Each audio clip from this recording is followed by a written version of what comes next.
Start. The honorable members who have spoken before said that the small growers get the correct price from the board. This is not so. The entire bulk of the profits they make in the home market and in the foreign market is kept by the bigger growers who dominate this coffee board. The price they get is more than what they pay to the small growers. That is the complaint of the small growers. So it is not correct to say that the profits this board makes are equally distributed to the small growers.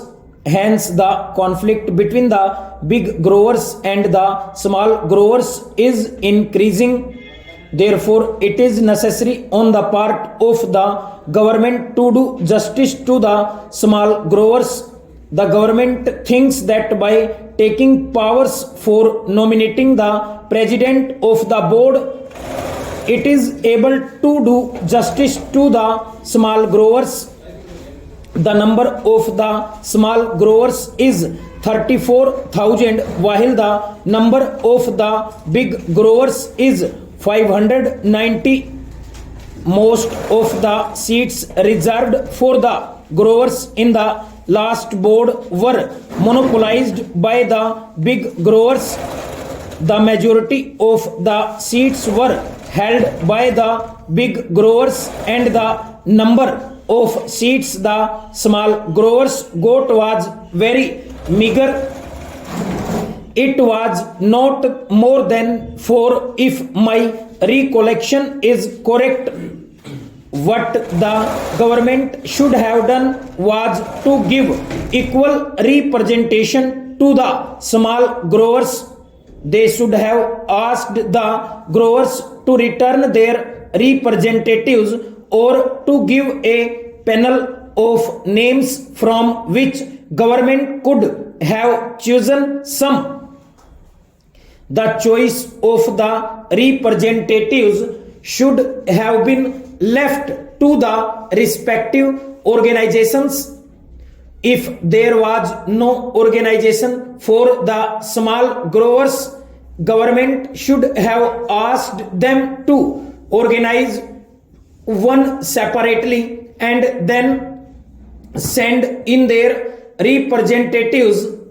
Our friends said that the representatives of the small growers were there on the existing board. It is true, but I know the practice of these big growers or big industrialists. Having given membership to the smaller fry on their organization, they don't allow them to express themselves. The chairman or the man who holds sway of the board sees to it that all the members agree to what he dictates. That is the practice in these associations. We know that. So it is better to have a separate organization for the small growers and ask them to submit their panel of names to represent them on the board. Representation on the board should not be governed by the number of acres owned and the amount of capital invested, but by the number of growers. If this principle is adopted, the bigger growers will not be able to run away with what they want. In this connection, I would also say that instead of nominating the president, the government should do this.